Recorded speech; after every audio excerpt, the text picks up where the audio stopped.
these are the names of those that have qualified to wear clothes in Movie Walk in 2025. Listen carefully to know if your child is among them. Subscribe to our channels, share this video so that we keep in touch. Thank you.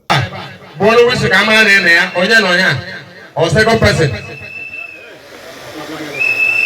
Look at that, look at that. No fine. Or very Victor, where? No, there.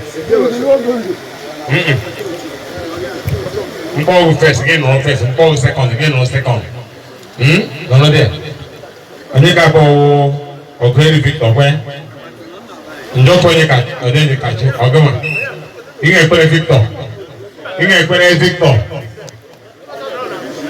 Igwe Kelechi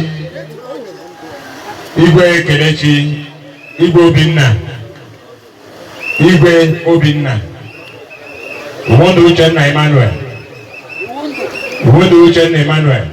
Ogu Victory Nnamdi Duru Onyekachi Chukwukere Franklin Kelechi because only we walk but I know that they are calling I'm not gone madam Onye Igwe Kelechi King Ekwere Victor Obiano Ekwere Victor Obiano Igwe Obinna okay Ogu Victory Nnamdi Berole Duru Onyekachi Chukwukere Franklin Kelechi Ogu Victory Bieba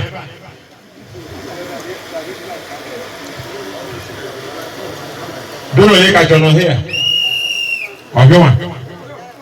okay good Chukwukere Franklin Kelechi Udezi Joseph C. Udezi Joseph C. Udezi, madam, you want to whistle? Madam, I have everything. Okay. You want Udezi Ifeanyi, no the Bechuku. You want Udezi Ifeanyi, no the Bechuku.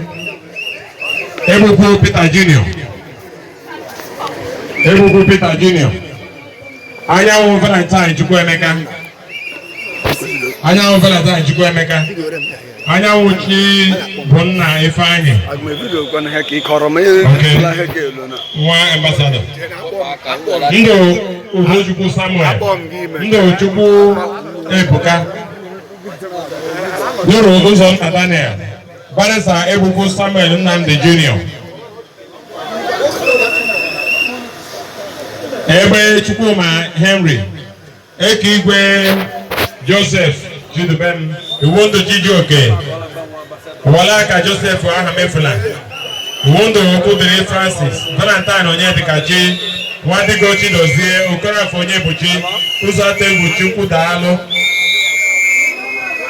Walaka Johnson Olebube Walaka Stephen Chinwe Madukwe Ukadike Benedict Ebuku Ebere Kinsley Arinze Obedago Okafo Chimezie Emmanuel Igwe Samuel Don't worry.